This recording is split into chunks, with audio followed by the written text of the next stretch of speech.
दोस्तों, हर नौजवान युवक का यह सपना होता है कि वह अपनी अलग पहचान बनाए। पहचान उसकी योग्यता पर बनी हो। वह कुछ ऐसा कर दिखाना चाहता है जिस पर उसे और उसके परिवार को गर्व हो। आज की हमारी कहानी इसी से संबंधित है। जापान का एक व्यापारी था जो शहर का सबसे अमीर व्यक्ति था। उसके पास सब कुछ था। उसके पास किसी चीज की कोई कमी नहीं थी, केवल अपने बेटे से परेशान था। एक दिन वह व्यापारी अपने बेटे से कहता है, बेटा, तू मेरे साथ व्यापार में हाथ क्यों नहीं बढ़ाता? तुम्हें व्यापार के तौर तरीके सीख लेने चाहिए, क्योंकि भविष्य में तुम्हें यही तो करना है। अगर ये नहीं सीखोगे तो फिर क्या करोगे? वह नौजवान युवक अपने पिता को कुछ नहीं कहता, क्योंकि उसका व्यापार में बिल्कुल भी मन नहीं लगता था। वह एक दिन घर में यूं ही बैठा था, तब एक साथ परिवार के पूरे सदस्यों ने मिलकर उसे समझाने की कोशिश की। वे कहने लगे, बेटा, तुम्हारे पास इतना बड़ा व्यापार है, फिर भी तुम अपने पिता का हाथ क्यों नहीं बटाना चाहते? यदि तुम अपना व्यापार नहीं देखोगे तो फिर कौन देखेगा? इस पर वह नौजवान युवक जवाब देते हुए कहता है, मैं खुद के दम पर कुछ बनना चाहता हूँ।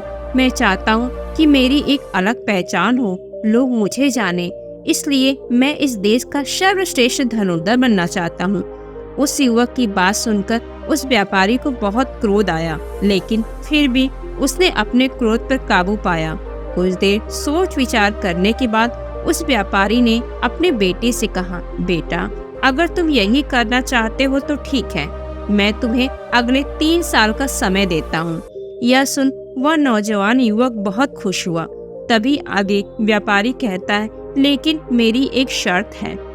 इस पर वह युवक कहता है, क्या शर्त है? उसके पिताजी अपने बेटे से कहते हैं, देखो, मैं तुम्हें अगले 3 साल का समय तो दे रहा हूँ, लेकिन तुम्हें हर साल मुझे यह बताना होगा कि तुम क्या कर रहे हो और तुमने उसमें कितनी उन्नति करनी है। यदि तुम मुझे अपने काम से संतुष्ट कर पाए तब तो ठीक है, वरना तुम्हें मेरे साथ मेरे व्यापार में हाथ बढ़ाना होगा। नौजवान युवक काफी सोच विचार कर अपने पिता से कहता है, ठीक है पिताजी, मुझे आपकी शर्त मंजूर है। उसके 2 दिन बाद वह नौजवान युवक अपने पिता की आज्ञा लेकर धनुर्विद्या सीखने के लिए घर से निकल पड़ता है और कई दिनों की यात्रा करके गुरु के पास पहुंचता है। वह गुरु जापान में धनुर्विद्या और युद्ध कला सिखाने के लिए प्रसिद्ध थे। उनकी ख्याति दूर दूर तक फैली हुई थी, लेकिन वह बहुत कम लोगों को अपना शिष्य बनाते थे।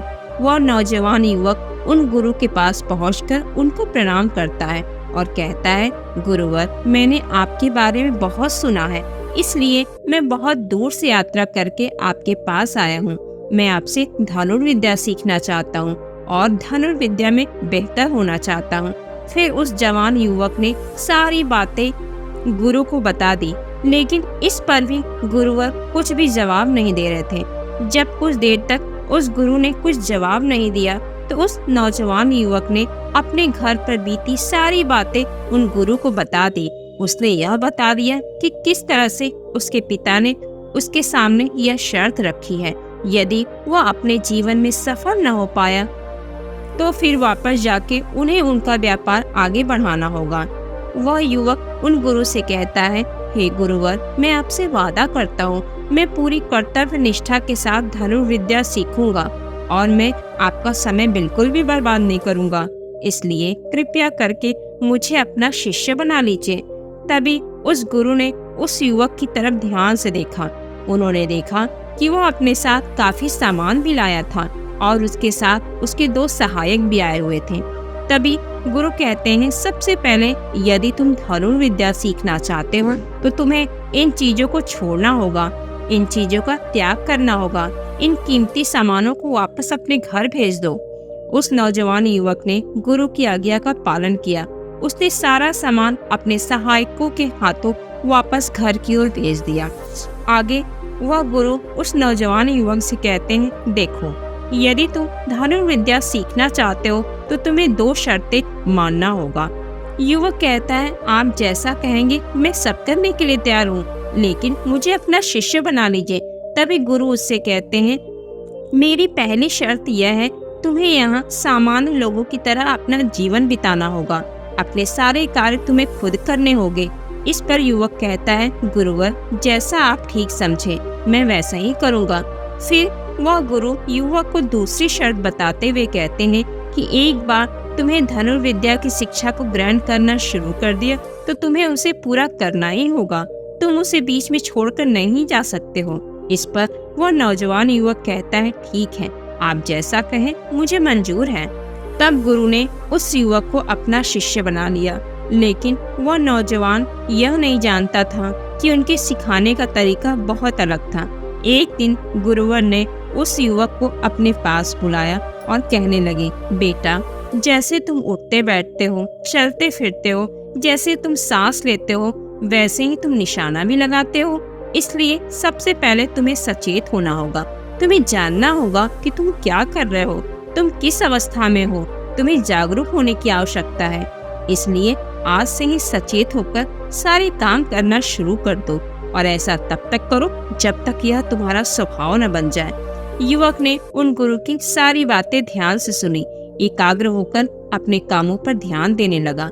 वह अपने चलते फिरते अपनी सांसों पर ध्यान केंद्रित करने लगा।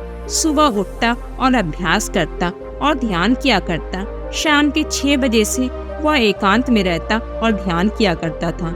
ध्यान करने के बाद करीब 9 बजे के बाद वह सो जाया करता और ठीक सुबह 4 बजे उठकर धनुर्विद्या का अभ्यास करने लगता।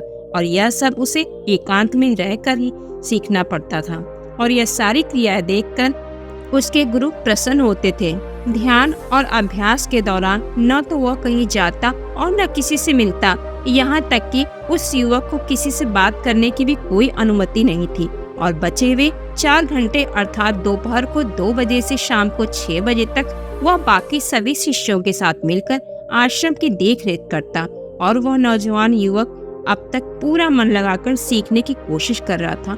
लेकिन जैसे जैसे समय बीतता जा रहा था, उस नौजवान युवक का जोश ठंडा पड़ रहा था। अब उसके लिए उस आश्रम में एक एक पल बिताना मुश्किल हो रहा था। अब वह अपने गुरु की बातों को अनदेखा करना शुरू कर दिया। वह उन सभी नियमों को तोड़कर अपने सभी गुरु भाइयों के साथ मिलकर गप्पे लगाने लगा था।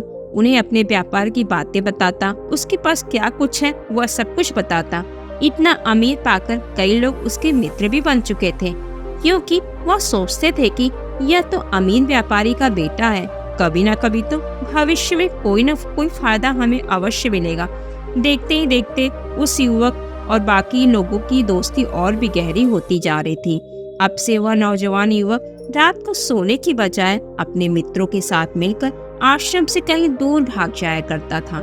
जंगलों में जाकर गप्पे लड़ाता, मौज मस्ती किया करता और इस कारण वह सुबह उठ भी नहीं पाता था और इसी वजह से वह कभी ध्यान भी नहीं कर पाता था। एक दिन गुरु ने उस नौजवान बालक को अपने पास बुलाया और कहने लगे, बेटा मैं जानता हूँ कि तुम रात को आश्रम में नहीं रहते हो और न ही तुम एकांत में रहकर अभ्यास कर रहे हो। मैंने तुमसे पहले ही कहा था, यदि तुम्हें एक बार धनुर्विद्या की शिक्षा को आरंभ कर दिया तो तुम्हें इसे पूरा करना ही होगा। और तो और तुमने मुझसे वादा भी किया था कि तुम पूरी कर्तव्य निष्ठा के साथ धनुर्विद्या की शिक्षा को ग्रहण करोगे और मेरा समय बर्बाद नहीं करोगे। यदि तुम ऐसा ही करते रहे तो 1 साल बाद जब तुम्हारे पिता तुमसे पूछेंगे कि तुमने इस 1 साल में क्या सीखा, तुमने उसमें कितनी उन्नति की, तो तुम उन्हें क्या जवाब दोगे?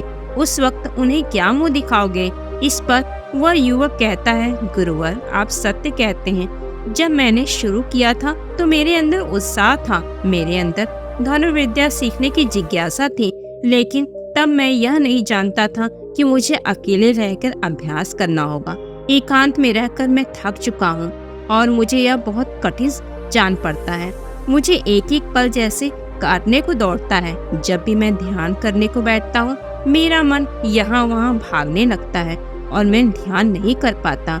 इसी कारण मेरी चिंता और भी बढ़ जाती है। मुझे समझ ही नहीं आता, यदि मैं ध्यान नहीं कर पाऊंगा तो मैं अपने अभ्यास को पूरा कैसे कर पाऊंगा। और साथ ही जब मैं एकांत में रहता हूँ तब भी मेरे मन में तरह तरह के विचार चलते रहते हैं। मैं इनसे पीछा छुड़ाना चाहता हूँ लेकिन मैं इनसे पीछा छुड़ा नहीं पाता। इस पर गुरु मुस्कुराने लगे और उस युवक से कहते हैं, बेटा, जिस अकेलेपन से तुम भागने का प्रयास कर रहे हो, इस अकेलेपन में बहुत ताकत होती है।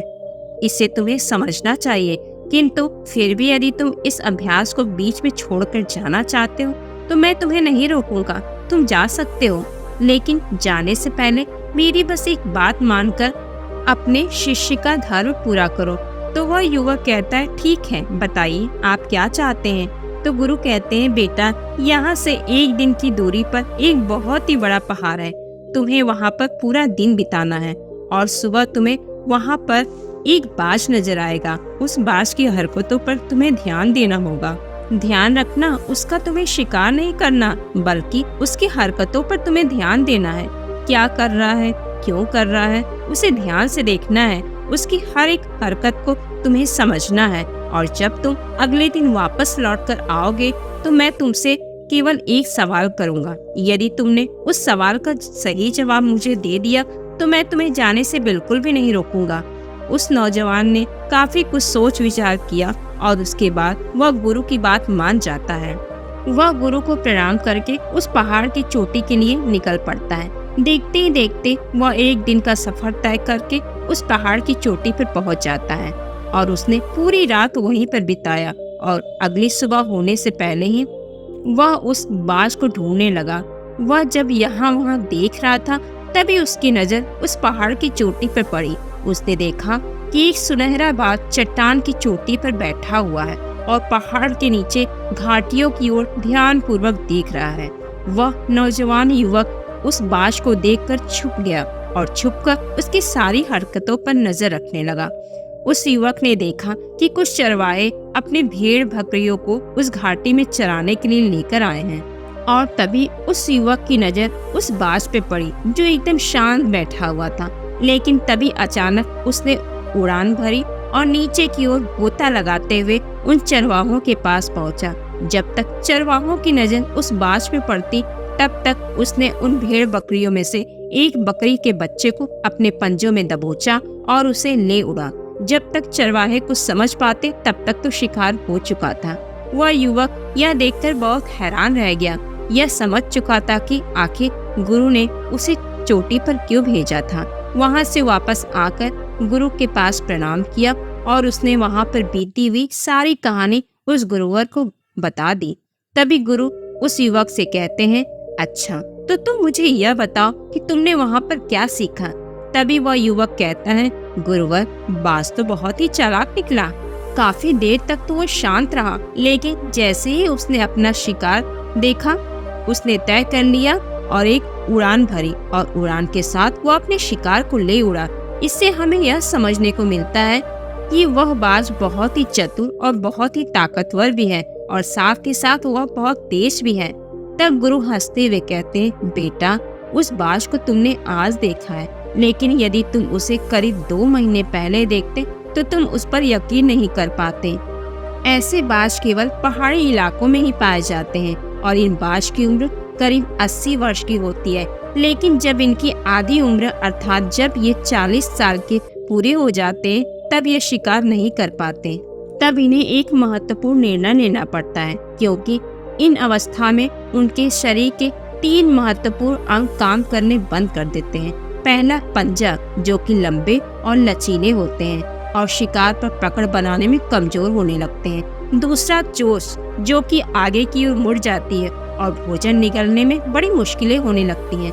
तीसरा, पंख, जो भारी हो जाते हैं और सीने से चिपकने के कारण पूरी तरीके से खुल नहीं पाते हैं। यह उसकी उड़ान सीमित करके भोजन ढूंढने, भोजन पकड़ने और भोजन खाना तीनों काम करना बड़ा मुश्किल हो जाता है।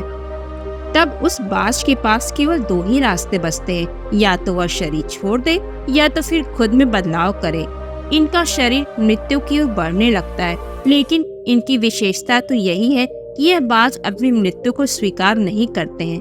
जहाँ पहला रास्ता सरल और तुरंत समाधान देने वाला होता है, वहीं दूसरा अत्यंत पीड़ादायी और लंबा। लेकिन बाज पहले रास्ते को छोड़ के पीड़ादायी रास्ता चुनता है और खुद में बदलाव करता है। वह धीरे धीरे उड़ान भरकर किसी ऐसी जगह पर जा पहुंचता है जहां बहुत शांति होती है और वहां अपना घोंसला बनाता है। फिर वहां पर जाकर वो सबसे पहले अपनी कमजोर अर्थात अपनी उस मुड़ी हुई चोंच को पत्थर पर मार मार कर उसे तोड़ देता है। अपनी चोंच तोड़ने से ज्यादा पीड़ादायक कुछ भी नहीं है उस बाज के लिए। अब वह इंतजार करता है चोंच के फिर से उगने का। उसके बाद वह अपने पंजे भी उसी प्रकार तोड़ देता है और इंतजार करता है पंजों के दोबारा उगने का। और देखते ही देखते इनके पंजों में नए नाखून आते हैं और नई जान। और पंजे आने के बाद वह अपने भारी पंखों को एक एक करके नोचकर निकालता है और फिर प्रतीक्षा करता है नए पंखों के उगने का। और इस क्रिया में उसे पूरे 3 महीने लगते हैं और 3 महीनों के अंदर इन बातों का एक नया पुनर्जन्म होता है और तब उसे मिलती है वही भव्य और ऊंची उड़ान पहले जैसी। पुनर्जन्म के बाद वह 30 साल और जुटा है ऊर्जा, सम्मान और गरिमा के साथ। आगे गुरु उस नौजवान युवक से कहते हैं, तुम उस बाज की तारीफ कर रहे हो जो अकेले रहना पसंद करता है, शांत रहना पसंद करता है, जो पूरे 3 महीने एकांत में रहकर तपस्या करता है और अपने आप को शिकार के लायक बनाता है, तब जाकर कहीं शिकार करने योग्य बन पाता है। तुमने देखा होगा कि जो भी ताकतवर इंसान है वह हमेशा एकांत ही रहता है, लेकिन जो व्यक्ति कमजोर है, जिसके अंदर तरह तरह की कमियां हैं, वो लोगों के बीच में छुपने का प्रयास करता है। आगे गुरु उस नौजवान युवक से कहते हैं, मेरी बात ध्यान पूर्वक सुनो।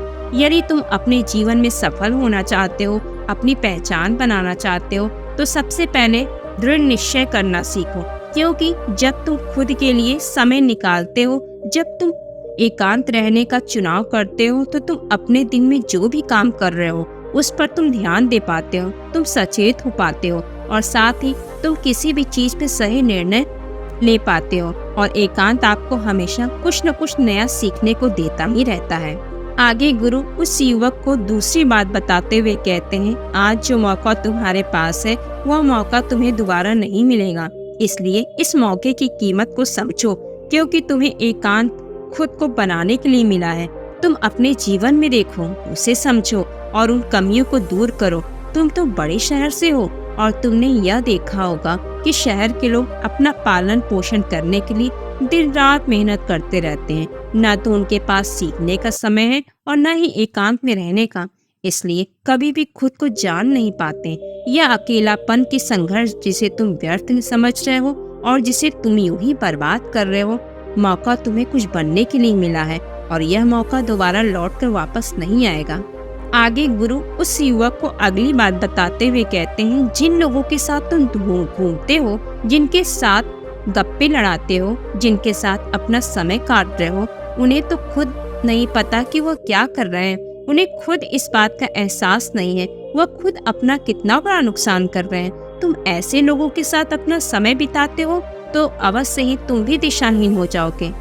शुरू में तुम्हें अकेले रहने में थोड़ी तकलीफ जरूर होगी, लेकिन धीरे धीरे तुम्हें अकेले रहने की आदत पड़ जाएगी। इसलिए अकेलेपन का इस्तेमाल एकांत रहने के लिए करो और अपना उद्देश्य हमेशा याद रखो और यह याद करो कि तुम यहाँ पर क्यों आए थे और तुमने अपने जीवन में क्या लक्ष्य तय किया था। गुरु के इतना कहने के बाद वह युवक सोचने लगा, समझने लगा कि आखिर वह यहाँ पर क्यों आया था। तब उसे याद आया कि उसके गुरु ने उसे क्या कहा था, अपने अकेलेपन का इस्तेमाल करो, क्योंकि अकेलापन ही एकांत बन जाएगा और वह तुम्हें आगे बढ़ने में तुम्हारी मदद करेगा। दूसरी बात, अभ्यास में संतुष्टि लाना। और उसे याद आया कि गुरु ने कहा था सारा ध्यान केवल अभ्यास में लगाना, इसके अलावा कुछ और पाने की कोशिश नहीं करना, क्योंकि जब हम कहीं और जाने की या कुछ अलग पाने की कोशिश करने में लग जाते हैं, तब हम अपने मन के बनाए हुए जाल में खुद ही फंसते चले जाते हैं और हमारा संबंध वर्तमान से टूट जाता है और तब हमें ऐसा लगने लगता है कि हम कहीं पर फंसे हुए हैं, हम बहुत दुखी हैं, हम बहुत निराश हैं। गुरु की तीसरी बात भी उसे याद आती है कि प्रकृति में ध्यान करो। जब भी तुम्हें समय किसी एकांत जगह पर या किसी पेड़ के नीचे बैठकर ध्यान करने को मिले, केवल अपनी सांसों पर ध्यान दो।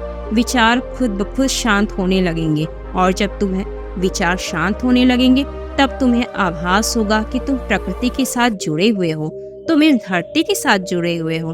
ऐसा करने से अकेलेपन का भाव हमेशा हमेशा के लिए खत्म होने लगेगा। इन सभी बातों को ध्यान करके उस नौजवान युवक ने यह निश्चय किया कि वह आश्रम छोड़ के कभी नहीं जाएगा जब तक कि वह अपने इस लक्ष्य को प्राप्त नहीं कर लेता। यहाँ पर एक सर्वश्रेष्ठ धनुर्धर बनने आया था और वह यहाँ से सर्वश्रेष्ठ धनुर्धर बनकर ही जाएगा। इसके बाद वह अगले ही दिन से अभ्यास में पूरी तरह से लीन हो गया।